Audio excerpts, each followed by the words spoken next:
Le but de cette formation, c'est de vous montrer comment faire une distorsion horizontale, autrement dit comme on a à l'écran maintenant, des éléments de l'image qui sont décalés par bande, comme ça, vers la gauche ou vers la droite. Ça, c'est assez typique de certains effets glitch qu'on pouvait trouver à l'époque analogique et qu'on utilise très très régulièrement. Il y a plusieurs manières de le réaliser, donc là c'est une première formation avec un effet relativement rapide, pas forcément aussi efficace que le second, mais qui a l'avantage d'être très rapide. J'ai une composition ici en 1920-1080 avec ce réveil. On va essayer de mettre ça en place en sélectionnant mon calque et en allant dans Effet déformation.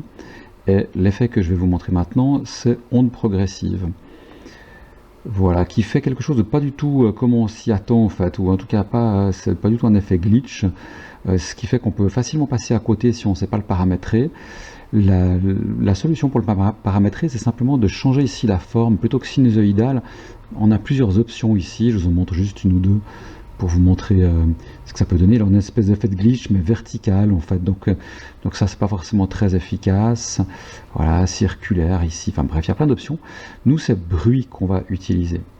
Et là, encore une fois, si on regarde ça, on peut se dire, ouais, ok, ça fait un petit effet de flou comme ça, un petit peu stretchy comme ça, mais c'est pas forcément ce qu'on veut. En fait, si on augmente ce qu'ils appellent la période ici, mais qu'on l'augmente vraiment d'une valeur assez grande, on va voir que ces lignes vont vraiment s'agrandir. Je vais tellement l'agrandir que je vais mettre même ici 2000. Voilà, donc ici je commence à avoir des espèces de lignes qui apparaissent.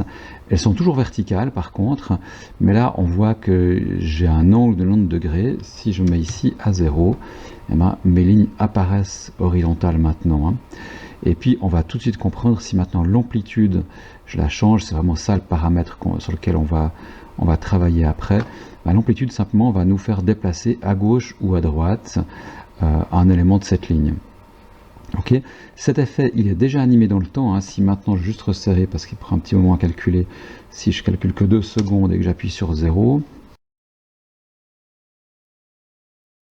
voilà, là on voit que c'est vraiment très très agité. On a ici l'option de vitesse qu'on peut modifier. Je vais mettre ici 0,01 pour que vous puissiez bien voir ce que fait l'effet en fait une fois qu'il est au ralenti. Voilà, on comprend mieux quand c'est au ralenti, hein, c'est vraiment cet effet qui monte, mais qui a un peu moins de sens si c'est du glitch. Nous, ce qu'on aimerait, c'est vraiment que ça ait l'air complètement perturbé et un peu chaotique finalement. À savoir juste que dans la vitesse apparaître sur 0, c'est vraiment 0,01 que j'ai mis, c'est pour ça qui se déplace là.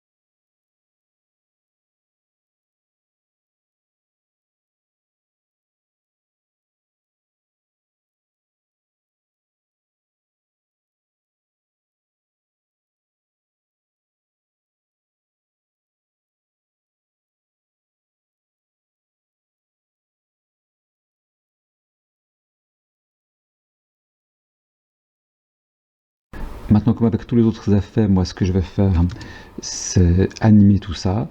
Là, j'ai pas besoin de faire un contrôleur. Comme c'est un seul effet qui est ici, je peux vraiment complètement me suffire de ça. Je vais mettre ici l'amplitude à 0 pour retrouver mon réveil normal. Je mets par exemple ici, je mets une clé sur l'amplitude à 0. Là, si là je vois la clé directe, si je la vois pas, vous vous souvenez, je sélectionne mon calque et j'appuie sur U. Comme ça, je la vois bien. Je vais me mettre ici sur la même valeur. Hop. Et puis de nouveau, ici, une grande valeur. Mettons comme ça, c'est pas mal. J'appuie sur 0.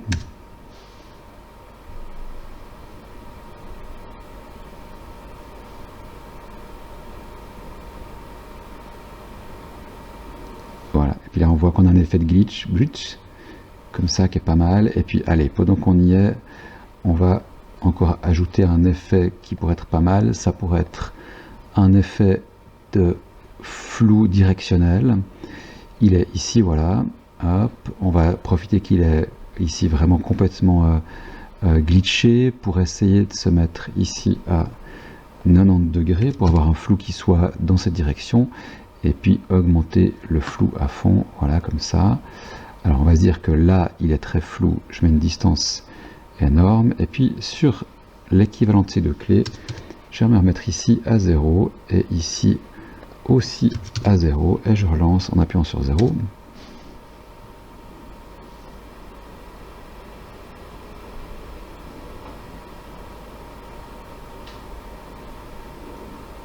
Et voilà, et ici on a un effet qui est un petit peu meilleur avec le flou, ça fonctionne assez bien. On pourrait par exemple faire ici une séquence où l'horloge change d'heure après le glitch.